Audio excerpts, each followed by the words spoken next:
¿Cómo están? Nuevamente les damos la bienvenida a esta serie de programas tituladas Yo, tú, nosotros, nuestras identidades. Estamos en el tercer programa y vamos a hablar precisamente de las identidades demográficas. Y para ello nos acompaña el doctor Germán Vázquez Sandrín. Él es profesor investigador de la Universidad Autónoma del Estado de Hidalgo y quien será nuestro coanfitrión para abordar este tema en el programa. Bienvenido, querido Germán. Muchas gracias. Germán, tenemos unos invitados. A mí me gustaría que, por favor, invitaras a los colegas, ¿sí?, que nos acompañan el día de hoy. Claro que sí, muchas gracias. Pues sí, yo le doy la bienvenida a Luz María Valdés, que es investigadora de la UNAM, del Instituto de Investigaciones Antropológicas, jurídicas. Pues bienvenida. Alfonso Sandoval, que es representante adjunto del Fondo de Población de las Naciones Unidas. Bienvenido y muchas gracias por estar aquí. Gracias. Bueno, pues, querido Germán, si nos pasas o nos dices, por favor, ¿qué vamos a ver aquí? ¿Cuál es el objetivo del programa de hoy? ¿Cómo no? Pues el objetivo de este programa es reconocer, como lo estamos viendo en pantalla, las múltiples formas de identificar a las diversas poblaciones del país a través de los censos y encuestas nacionales. Este objetivo, pues, dentro de la demografía particularmente, es lo que vamos a estar explorando dentro del campo disciplinario de la demografía, particularmente el reconocimiento de estas identidades. Muy bien. Y si recordamos, queridos amigos, el programa anterior abordamos los temas sobre la identidad desde la sociología, y como ven, ahora pues vamos a trabajar esto del tema de la identidad desde la demografía. Qué cosa tan interesante. Para ello, invitamos a que se comuniquen con nosotros en el correo de voz al 5622 8718 y al 5622 8720. O también pueden contactarnos vía correo electrónico a mirador@coaed.unam.mx y encontrarnos en la página http://mirador.coaed.unam.mx. Bueno, pues empezamos con preguntarles, en la demografía, ¿se puede hablar de identidad a partir de la propia demografía? Bueno, para empezar a comentar al respecto, yo quisiera hacer de entrada una observación en cuanto a que desde mi punto de vista la demografía per se no ha reflexionado suficientemente sobre el tema de las identidades. Más bien ha sido en el contacto con otras disciplinas, como la antropología, como la sociología, que ha tenido que enriquecer sus propios conceptos y sus propias herramientas, tratando de cuantificar de alguna manera ciertos aspectos relacionados con las identidades. Y también me gustaría mencionar otra cuestión. Me llamó mucho la atención la manera como se planteó el objetivo de este programa. Yo quisiera cuestionarlo. O sea, en el objetivo de este programa se habló de que vamos a hablar sobre cómo identificar a las poblaciones o grupos de población, o sea, como si fueran objetos de estudio. A mí me parece que este es uno de los temas de reflexión, de polémica, que hay que destacar. Sin duda, uno de los grupos de población principales de que estamos hablando son los pueblos indígenas.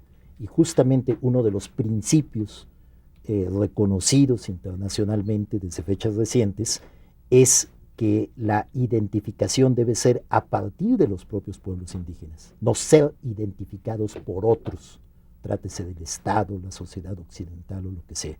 De tal manera que yo creo que es importante que ampliemos nuestra perspectiva al respecto, pensando no solo en que como nosotros, los demógrafos o el Estado o quien quiera que sea, va a identificar a los indígenas o a otros grupos de población, sino más bien qué herramientas deben tener los propios pueblos indígenas y otros grupos de la población para identificarse, reconocerse a sí mismos como sujetos sociales, como sujetos de derecho. ¿Qué opinan ustedes al respecto?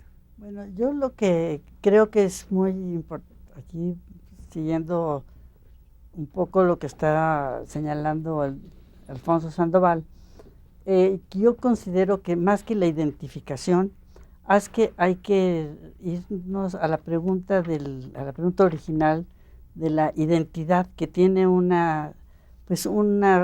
semánticamente son distintas, y en el fondo también, porque la identificación son elementos culturales que pueden ser notados o reconocidos por como la lengua, el vestuario,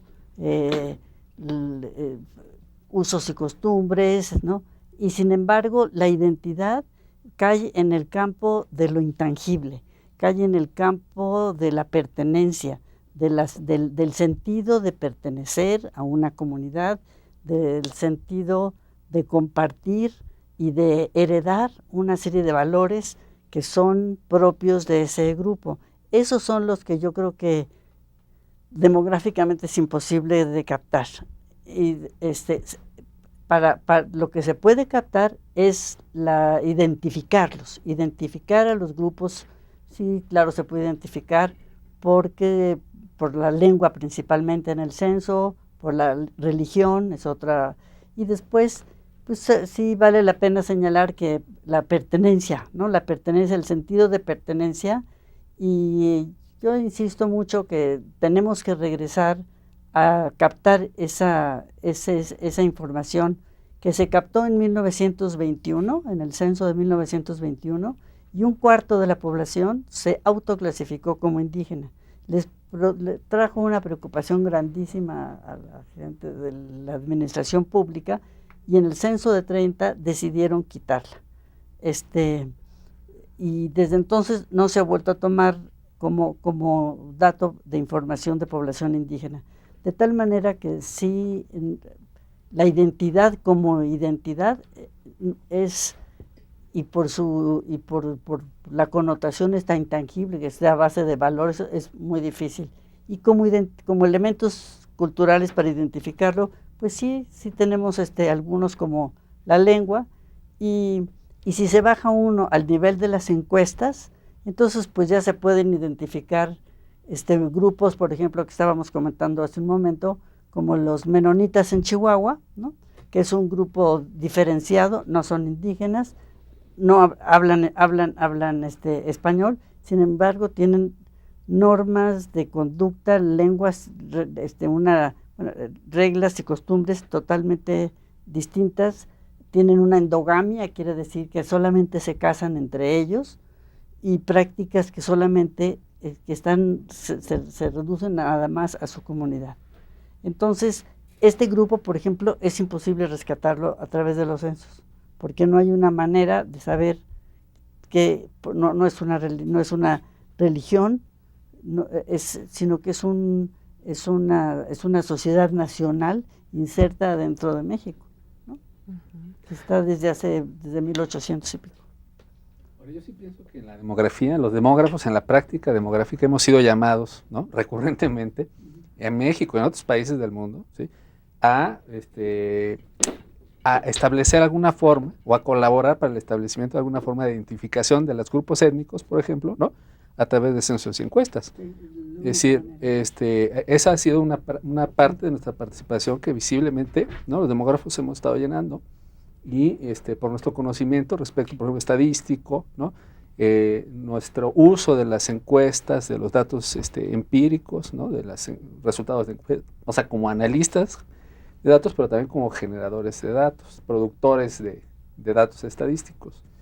Yo creo que ese ha sido un papel, ¿no? En que los demógrafos en general hemos estado siendo llamados, y yo ubicaría, más que en la parte teórica, digamos, de la demografía, sí en esta práctica, ¿no? Como claramente un papel del demógrafo en lo que sería la identificación, como bien dices, ¿no? De las identidades finalmente, al menos de los grupos étnicos, que es como que dentro de la enorme diversidad de identidades y formas de identidades que individualmente todos podemos adoptar, la de los grupos étnicos ha sido un interés nacional, como tú dices, históricamente en la República Mexicana, el Estado Nacional, un interés muy, muy importante por evidentes razones, por la importancia misma de la población indígena en nuestro país. Claro, y al respecto tenemos una cápsula, Germán nos hizo el favor de prepararnos una cápsula acerca de la identidad multicultural en México. ¿Les parece si pasamos a verla?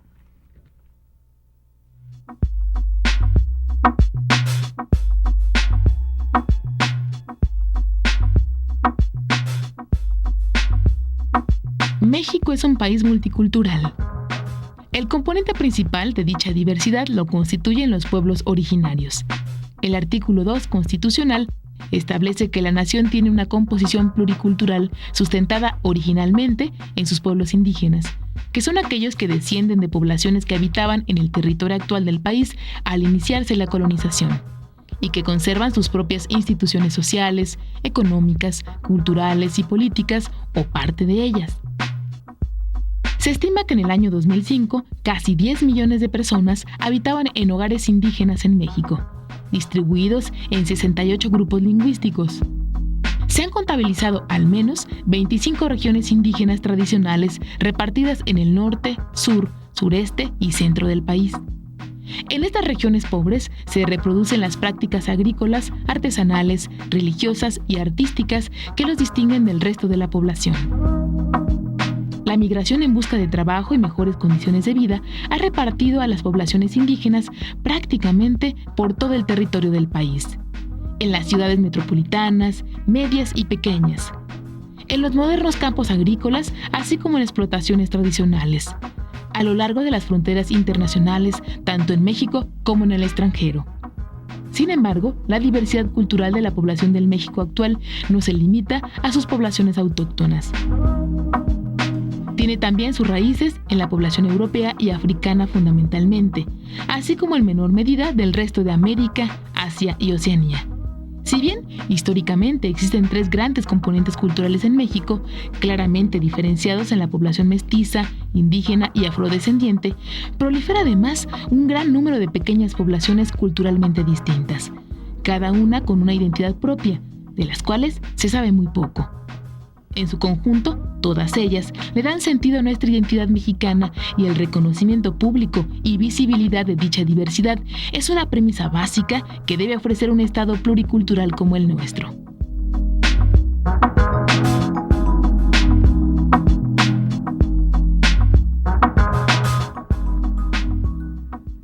Pues bien, regresando de la cápsula, pues nos quedan algunas preguntas todavía.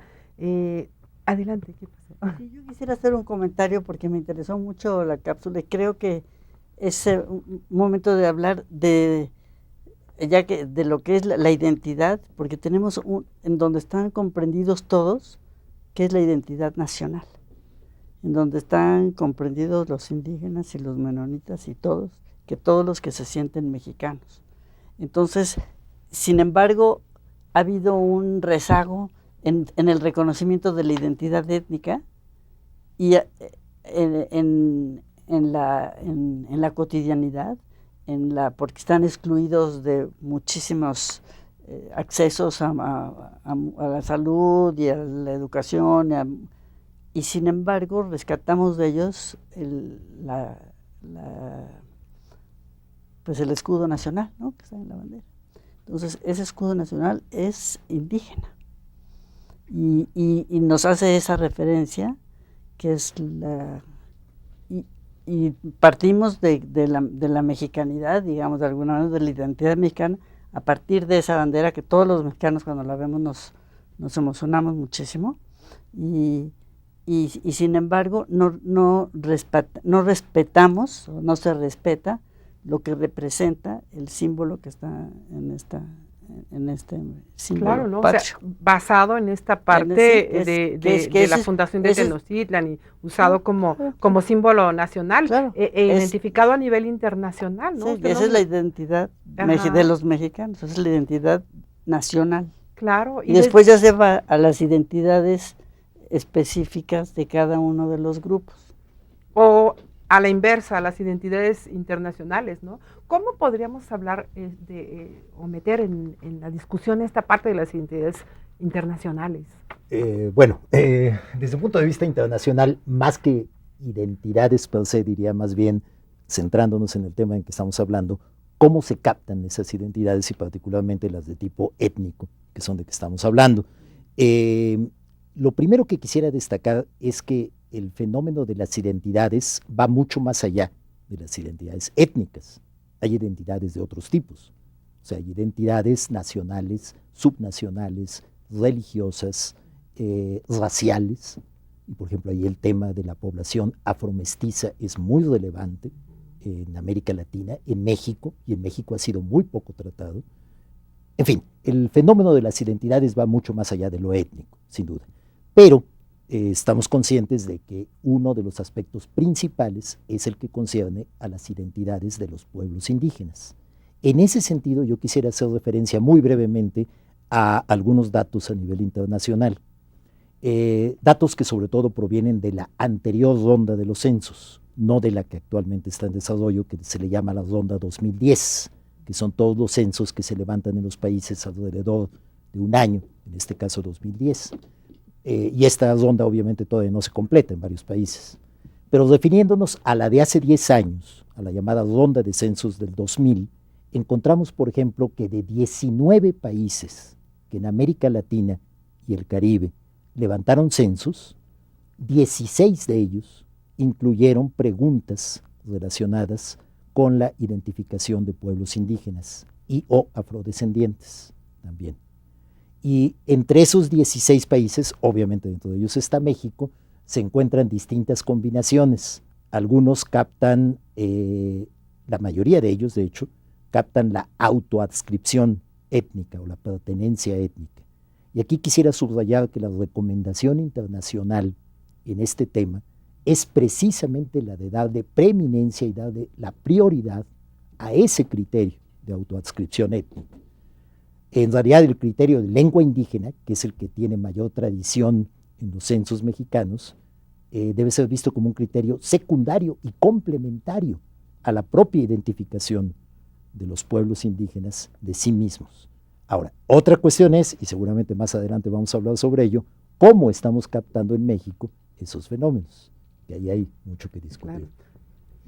Sí, ¿cómo? Adelante. En esta misma tónica, yo quiero mencionarle al público que Luz María Valdés tiene una larga trayectoria defendiendo precisamente este criterio, ¿no?, de autoadscripción étnica ante el INEGI, bueno, ante el Instituto Nacional, y todos los foros que se hacen respecto a cuando el INEGI consulta a la población, pues Luz María Valdés ha estado defendiendo, digamos, esta posición de la que hacía alusión Alfonso, y que es que la propia gente, los propios pueblos indígenas, claro, individualmente a través de sus poblaciones, se adscriban o no como pertenecientes a un pueblo indígena. Bueno, y ahí viene toda una serie de fraseos, es decir, de la forma en que se establece la pregunta, que son muy importantes, ¿sí?, porque van a determinar en buena medida el monto de población que se va a obtener a través de esa pregunta, ¿sí?, que llevado a los 106 millones que somos, o bueno, ahí hay una... 112. 112.3, según ayer lo anunció el INEGI. Así es. Pues tiene una connotación muy importante. Entonces, y ahí es donde hay como una bisagra, ¿no?, entre movimientos sociales, y las estadísticas nacionales y derechos, ¿no? Derechos de los pueblos indígenas. Es decir, esta identificación, esta pregunta que se establece, tiene una consonancia muy importante, muy grande, en muchos ámbitos de la vida pública y de la vida privada de esta gente, ¿no? Por ejemplo, de las poblaciones indígenas.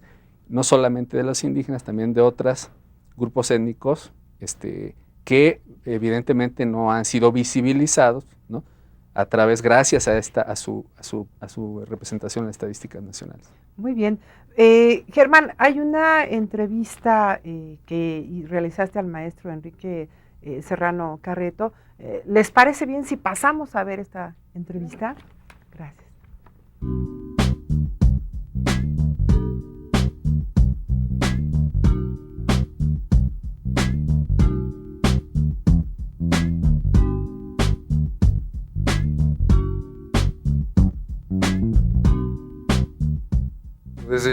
Desde el primer censo oficial, formal, que se levanta en 1895, el elemento principal para identificar a los pueblos indios y a la diversidad étnica del país ha sido la lengua, ¿sí? Con variaciones a través de la historia censal, pero esta ha sido la principal herramienta. Desde los 80 hubo una serie de cuestionamientos sobre la capacidad de este indicador para dar cuenta de la diversidad étnica y lingüística del país, pero en los 90 hubo una propuesta de incorporarla con una metodología que permitiera reflejar a partir del criterio de hogares, bajo la lógica de que el hogar es el ámbito doméstico en donde se tienen lugar las relaciones entre padres e hijos y por tanto la transmisión de las identidades. Este criterio ahora nos ha permitido identificar dentro de los hogares este universo de pueblos indígenas, quienes hablan la lengua, a los niños de 0 a 4 años que antes no se incorporaban y a los hijos de indígenas que han dejado de hablar las lenguas indígenas de sus padres. Esta es una propuesta que parte de lo que se tiene, pero la enriquece a partir de una metodología mucho más compleja y que de hecho yo creo que uno de los problemas es que no ha sido fácil comprenderla por las diversas disciplinas y los expertos de estas disciplinas en términos de la riqueza que aporta para la reconstrucción de las identidades indígenas de nuestro país.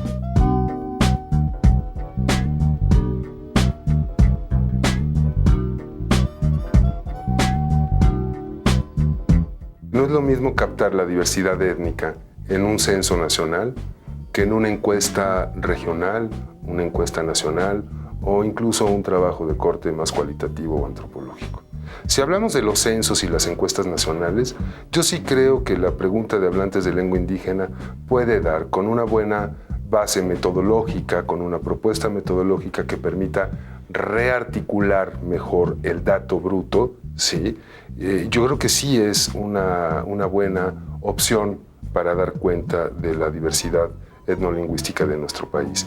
Sin embargo, también tenemos que tomar en cuenta que a diferencia de lo que ha pasado en México, que tenemos más de 100 años de historia censal a partir de las preguntas de hablante de lengua indígena, que es una información riquísima y que está a todos los niveles de análisis, lo tenemos a nivel de localidad, de municipio, de estado, de región, durante más de 100 años, 110 años. Sin embargo, en los otros países de América Latina donde se dejó de contemplar la diversidad étnica, se ha propuesto las preguntas de autoascripción como una herramienta metodológica mucho más rica porque le da la voz al sujeto.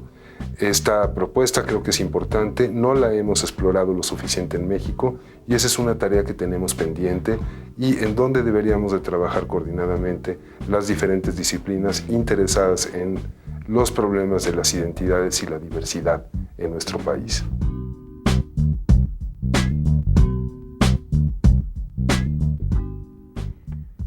¿Y qué te pareció esto que nos preparaste?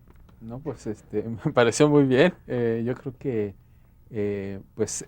maneja los puntos más relevantes en este breve tiempo de cómo en las encuestas nacionales y en los censos se puede identificar y se identifica normalmente a las poblaciones indígenas.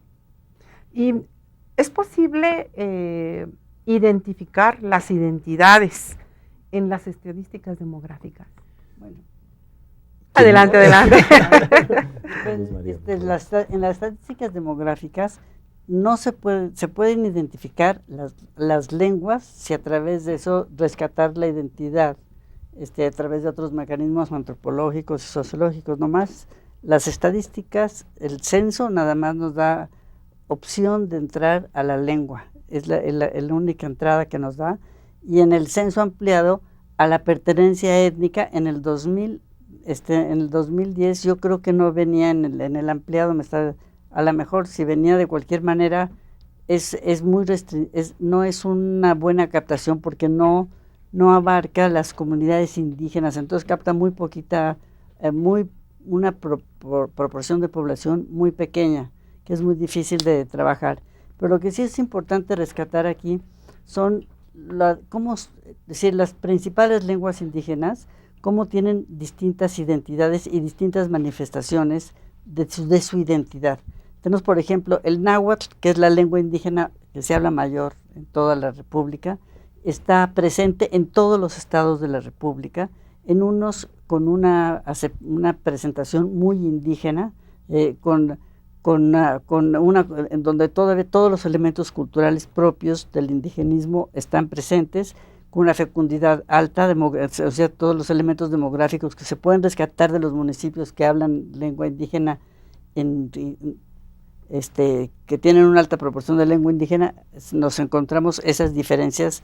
Si tienen la siguiente lengua son los mayas, que tienen han tenido un acceso a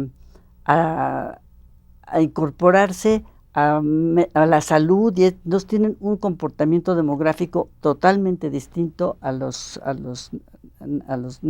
mayas, a los náhuatl, porque los mayas pues han reducido su fecundidad, tienen un acceso a los servicios de salud mayor que lo que han tenido y están muy localizados, no están presentes en toda la República. Y el tercer grupo de tamaño de población indígena que son cerca de 800,000, son los zapotecas de Oaxaca. Tienen una identidad étnica muy definida, con un comportamiento muy etnocultural, muy dirigido hacia adentro, y con una connotación, es que es una población que ha migrado también a Estados Unidos. No es tan distribuido en toda la República. Hay información de que hay en Monterrey, en los lugares en donde hay mucho desarrollo, en Cancún, estos lugares que son puntos de atracción, es en donde se han ido, hay mucha presencia zapoteca. Y un dato nomás último que doy: los zapotecas son el grupo étnico que tiene la mayor proporción de personas mayores de 85 años en toda la República. Una pirámide de edades. Es el grupo que tiene mayor esperanza de vida, digamos. Claro. Les invitamos a pasar a una pausa y espero que estemos poniendo bastante atención al programa, porque después de la pausa les vamos a decir cuáles son los obsequios que tenemos para el día de hoy y la pregunta para hacerse acreedores de uno de estos obsequios. Muchas gracias. No se vayan.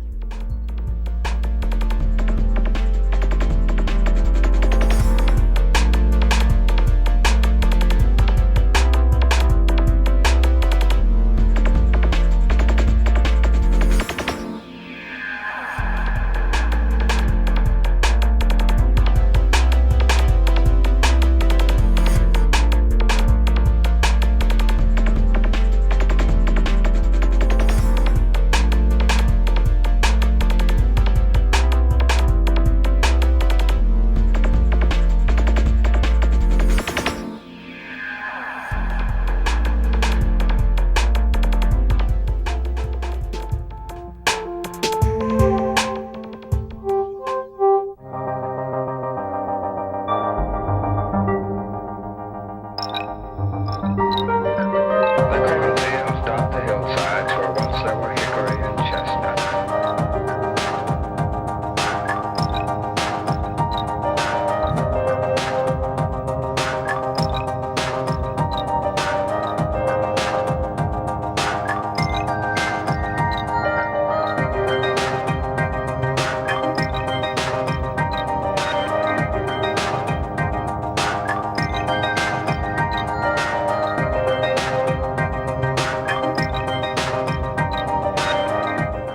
Espacio Usado.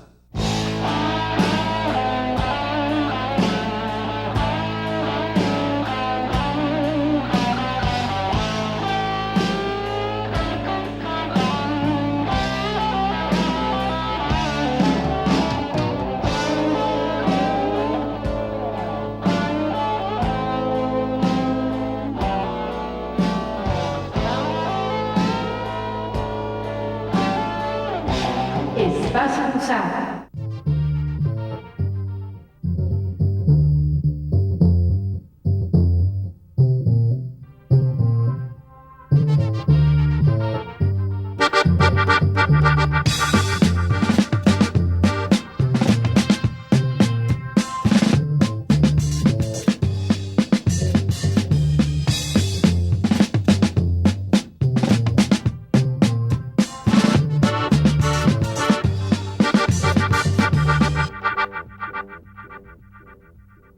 Espacio Usado.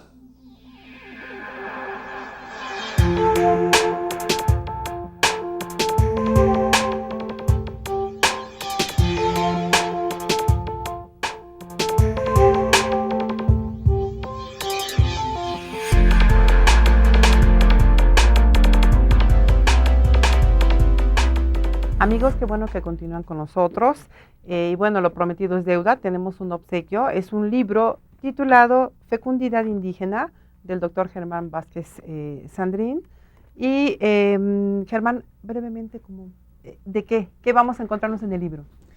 Bueno, en este libro considero que la aportación principal es la identificación precisamente de los grupos etnolingüísticos precursores en el descenso de la fecundidad de la población indígena en el medio rural en México. Es decir, yo identifico quiénes son los pueblos precisamente nahuas de parte centro del país, son los grupos del Valle del Mezquital en Hidalgo y en Yucatán, los mayas de Yucatán son los grupos que primero comenzaron a disminuir su fecundidad dentro del medio rural mexicano. Entonces, identifico la fecha, más o menos el periodo en que este descenso comienza y quiénes son las pioneras, las mujeres pioneras, ¿no?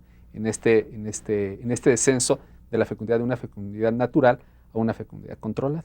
Muy bien, y tenemos una pregunta para que ustedes la resuelvan y puedan hacerse acreedores de este fabuloso libro. Tenemos 5 ejemplares. La pregunta... ¿Quieres que la diga? Pues sí, adelante, adelante. Bueno, pues les preguntaríamos que nos digan cuáles son las 3 principales lenguas indígenas que tienen un mayor número de hablantes en México. Muy bien. Y para ello, bueno, les recordamos que tenemos el correo de voz 56 22 87 18 y 56 22 87 20. O el correo electrónico mirador@cuaed.unam.mx. Y también nos podemos contactar a través de la dirección electrónica mirador.coaed.unam.mx. Les recordamos también que nos acompañan la maestra Luz María Valdés González, investigadora del Instituto de Investigaciones Antropológicas y Jurídicas de la UNAM. ¡Qué barbaridad, querida colega, perdón! El maestro Alfonso Sandoval Arriaga, representante auxiliar del Fondo de Población de las Naciones Unidas, y el doctor Germán Vázquez Sandrín, profesor investigador de la Universidad Autónoma del Estado de Hidalgo.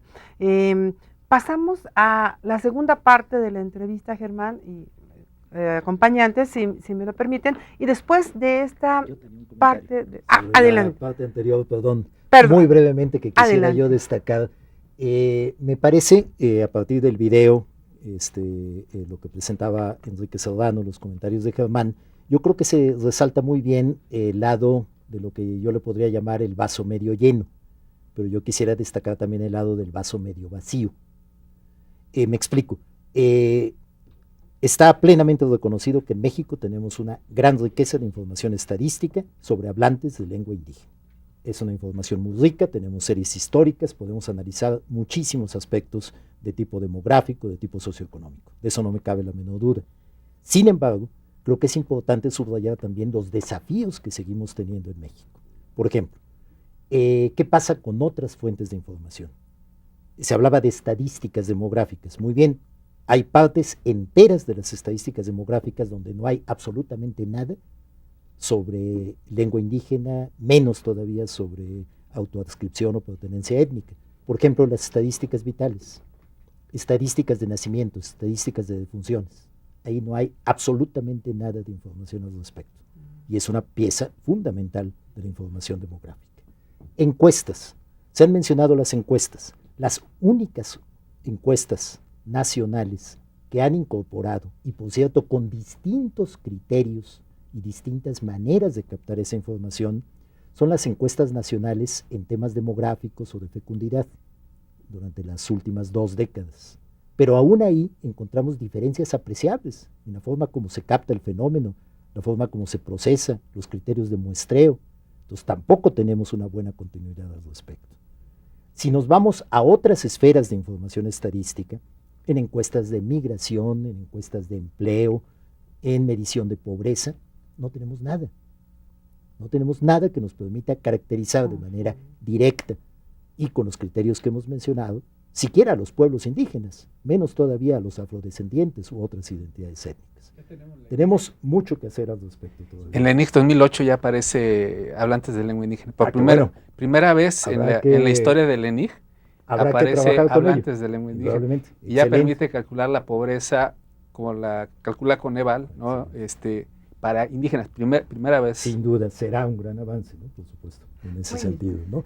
Y la otra cuestión que quisiera subrayar es que la propia captación en el censo nos plantea muchas interrogantes, tanto de la manera como se hace la pregunta relativa a pertenencia indígena y la manera como se capta en el terreno, porque se capta a través de un informante del hogar. O sea, no te preguntan a ti si tú te consideras indígena o perteneciente a determinado grupo, le preguntan a alguien de tu hogar que va a contestar por ti. Claro. Y además solo en el cuestionario ampliado. Yo creo que aquí sería muy importante que México también retomara la experiencia de otros países que tienen innovaciones muy interesantes. Por ejemplo, hay países, uno de ellos por ejemplo Argentina, donde utiliza una pregunta de ese tipo únicamente para identificar hogares donde hay alguna presencia de alguna persona indígena y después aplica una batería especial, una encuesta especial de hogar para esos hogares, en donde sí capta a las personas directamente. Muy bien. Hay muchas experiencias que deberíamos tener en cuenta. ¿Qué les parece si pasamos a la pausa, digo a la entrevista, que falta la segunda parte, y regresamos, ¿no? Con estos comentarios? Gracias.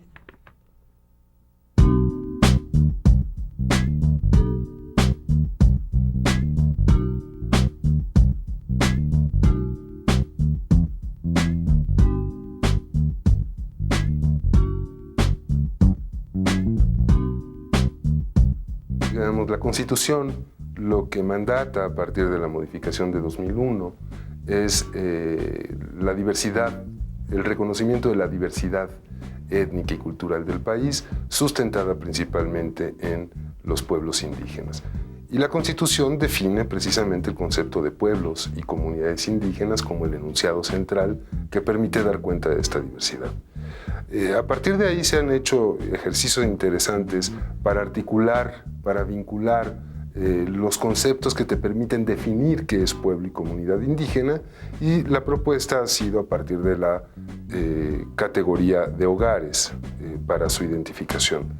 Sin embargo, queda pendiente el reconocimiento de las demás formas de diversidad cultural e incluso racial. No podemos olvidar que México tiene desde la colonia una importante diversidad racial y de orígenes nacionales diversos, desde poblaciones orientales, filipinas, que llegaron con los viajes de la nao de China al sur del país, y poblaciones chinas o japonesas que empezaron a llegar a nuestro país a fines del 19, durante el 20. Estas poblaciones no se han identificado en ningún instrumento social, estadístico, perdón. Lo mismo ha sucedido con la población negra. El problema de la población negra es que está atravesado por el concepto de raza, que no es un concepto incluso políticamente fácil de manejar. En otros países la raza se define a partir del color de la piel, ¿sí? La otra propuesta importante ha sido a través de las preguntas de autoascripción, que permitirían precisamente, por darle la voz al sujeto, dar cuenta de cómo se identifican los grupos sociales, las personas, las familias, en función de sus orígenes raciales, culturales, étnicos. Esta pregunta no ha sido suficientemente explorada en nuestro país.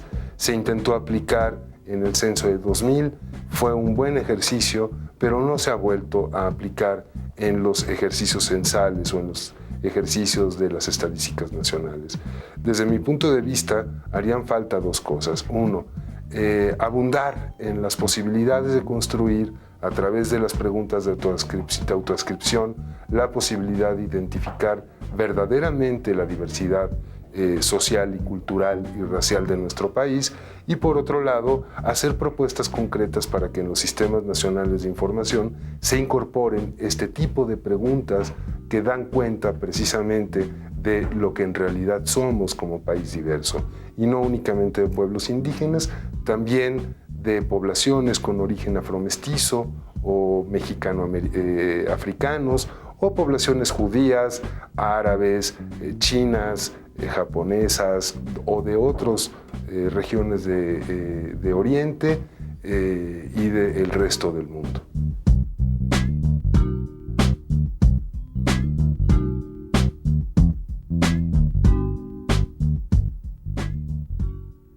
Bueno, y a partir de todo esto, lo que hemos estado discutiendo, lo que hemos estado viendo, pues queda una pregunta, ¿no? ¿De verdad todos contamos en México? ¿Qué opinan ustedes? Yo creo que no contamos todos en México. Yo creo que hay una exclusión muy grande de los censos, de las minorías, no solamente las minorías indígenas, sino de otras minorías, y los censos que salió ayer, que de 112 millones, yo creo que vamos a hacer un poquito más de esos 112 millones, y tenemos que pensar que es muy importante rescatar el número de lenguas indígenas que están vigentes, porque hay poblaciones indígenas que se están extinguiendo y que se les debe de aplicar una política de población diferenciada para promover su fecundidad, porque la etnicidad es la riqueza, yo creo, de este país, es la que nos ha permitido ser diferentes de todos los países del mundo, y darles un espacio y sí rescatarlos en los censos a través de la pertenencia étnica. Germán, ¿qué opinas al respecto? Bueno, pues yo coincido ampliamente con Luz María, en el sentido de que efectivamente, de acuerdo a los estudios que he estado realizando, mi conclusión es que sería propicio una política étnicamente diferenciada, política de población, entiéndase. O sea, estamos hablando en México tenemos una política de población, el Consejo Nacional de Población la diseña y la coordina en México, bueno, pero considerando a la población nacional como la población mexicana, es decir, realmente no hay política aparte para los nahuas, una política de población, ¿no? O una política para los mazatecos, por ejemplo, eso no existe, ¿sí? Sin embargo, todos estos grupos étnicos, solo por hablar de los grupos étnicos, de lo que entendemos en México por grupos étnicos, ¿sí? Tienen una diversidad muy grande de fecundidad, mortalidad, inmigración, nupcialidad, etcétera, que son los factores demográficos del crecimiento poblacional. Esos factores demográficos están ampliamente correlacionados con el desarrollo, con los niveles de desarrollo de un país, por ejemplo, pero también de una población étnicamente diferenciada, de un pueblo indígena, por decirlo así. Sin embargo, por ejemplo, pueblo indígena es una categoría de identidad, ¿no? que no ha sido cabalmente circunscrita a un territorio y a una población determinada, ¿no? Ese es otro de los factores pendientes que, como decía Alfonso Sandoval, hay muchos, ¿no? O sea, yo también coincido con Alfonso ampliamente en ese sentido. En México tenemos muchos ítems o muchos asuntos pendientes en este sentido de lo que estamos hablando, y ese es uno. ¿Cuáles son y quiénes son los pueblos indígenas que tienen derechos indígenas específicos? Bueno, creo que estamos coincidiendo. Yo también concuerdo con mis colegas aquí, con Luz María, con Germán, lo que ha comentado Enrique en el video, absolutamente al respecto. Yo tal vez refrasearía la cuestión de esta cuestión final, en el sentido de que no es solamente que no todos contemos, sino que no cuenta todavía suficientemente la diversidad étnica, cultural de la población mexicana, todavía no cuenta suficientemente.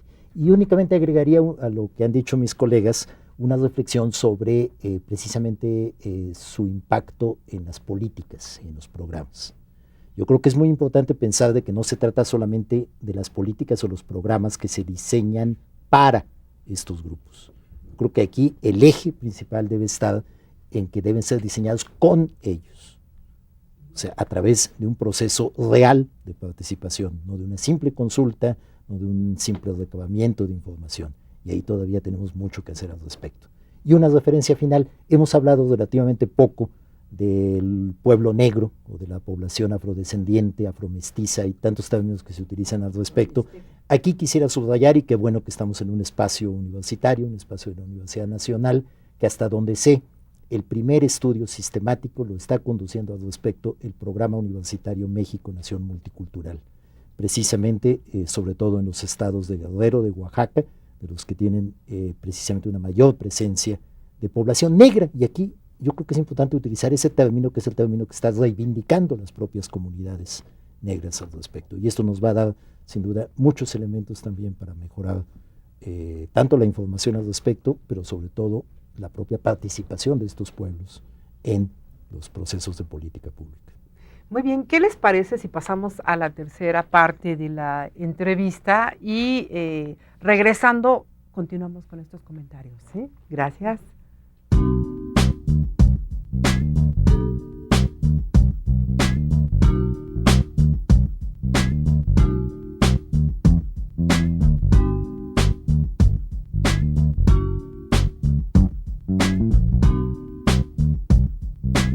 Yo creo que tenemos una buena base en concreto sobre los pueblos indígenas.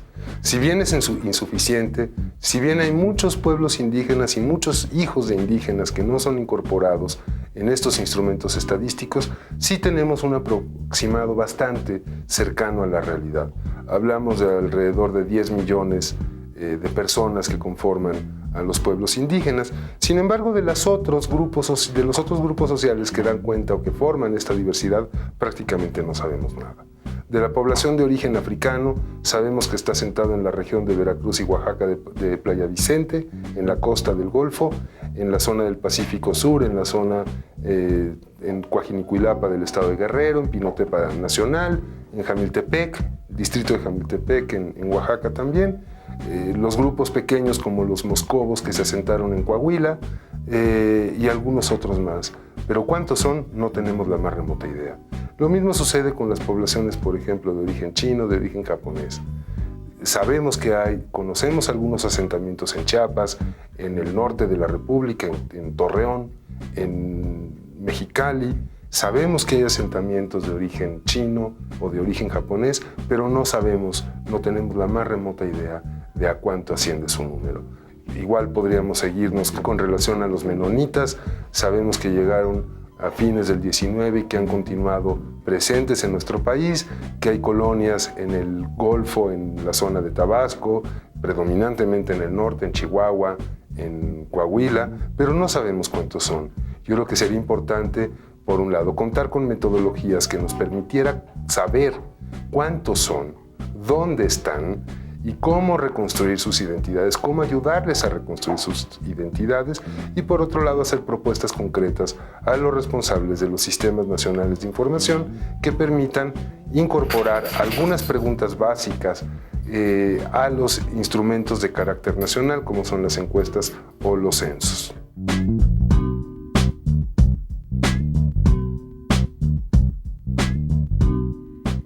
Bien, tenemos un poquito de tiempo para las conclusiones, ¿no?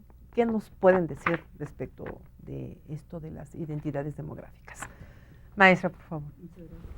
Bueno, respecto de las identidades demográficas podemos decir poco, porque no se rescatan muy poco demográficamente. Demográficamente lo que se puede hacer, la demografía como instrumento, es rescatar el comportamiento de algunos grupos que habitan en localidades en donde la mayoría de la población habla una lengua determinada. Eso es la manera de poder accesar a eso, porque como señalaba Alfonso, es imposible, no tenemos nada de información, de estadísticas vitales. A través de este mecanismo de incursionar por vías alternas o alternativas, de municipales o de localidades, sí se puede encontrar que hay unas diferencias tremendas. Tenemos los zoques, que tienen una tasa de fecundidad de 7.6, que es la más alta que está rescatada en un cuadro que hizo la universidad, no tengo tal exactamente, pero fue la Universidad Nacional, en un trabajo que se presentó. Me quedé muy impactada de la diferencia que hay entre los mayas, que están casi a nivel nacional de 2.1, con los zoques que tienen 7.6. Esto quiere decir que hay una explosión demográfica tremenda. Y esta explosión demográfica yo creo que pues se está notando en el censo que salió ayer. Creo que es muy importante atender la diversidad a través de las políticas de población y crear políticas de población dirigidas a estos grupos, tomando en cuenta su especificidad étnica y respetando su identidad. Muchas gracias. ¿Qué tal, Alfonso? Bueno, sin duda habría muchas reflexiones que quisiera uno hacer al respecto. Yo destacaría sobre todo una de ellas. Creo que tenemos mucho que trabajar y mucho que aprender, y en varios sentidos. Creo que tenemos mucho que trabajar y mucho que aprender dentro de México, con una mucho mayor integración de las comunidades académicas con las instituciones públicas, tanto las productoras de información como las que utilizan esa información en sus programas. No es solo el INEGI, nos hemos detenido un poco en el INEGI. O sea, hay más instituciones en ese sentido, pero sobre todo con las propias comunidades, con las comunidades indígenas, con las comunidades negras, con las comunidades de otras identidades. Tenemos mucho que hacer, mucho que trabajar y mucho que aprender en ese sentido. Y en el otro sentido, hacia afuera, yo creo que México puede aportar mucho de su experiencia, de su conocimiento, de su información en estos ámbitos a otros países. Estoy pensando sobre todo países del ámbito latinoamericano, pero no solo latinoamericanos, son cuestiones que rebasan la región. Pero también al contrario, yo creo que México también tiene mucho que aprender de otros países sobre cómo han abordado esta temática, en qué han avanzado, en qué no han avanzado, etc. Eso daría con esa reflexión. Gracias. Germán. Bueno, yo creo que la identidad es un tema relativamente nuevo para la demografía, pero no solamente para la demografía, sino para el concepto de población, ¿sí?, que tenemos, porque siempre se ha pensado desde la fundación de la propia demografía en población como algo monolítico, como algo homogéneo en su interior, relativamente. Entonces, ahora que se habla de pueblos dentro de un pueblo, es un verdadero desafío para la demografía. Algunos lo estamos retomando como desafío desde el enfoque demográfico. Hay que profundizar en esto. La identificación, creo yo, es el punto central, ¿sí?, que establece el puente entre dos dimensiones, que es lo demográfico en sí con lo poblacional, ¿no? Entonces, ahí hay mucho que hacer desde el enfoque de la demografía y bueno, pues en eso estamos trabajando. Gracias. Y bueno, el tiempo se nos acabó y les agradecemos a ustedes el haber estado con nosotros en este tercer programa de la serie Yo, Tú, Nosotros, Nuestras Identidades. Y les invitamos a que a la 1:00 p.m. sintonice en Mirador Universitario la serie Haz de tu derecho un derecho. Muchísimas gracias y estamos aquí en la próxima semana.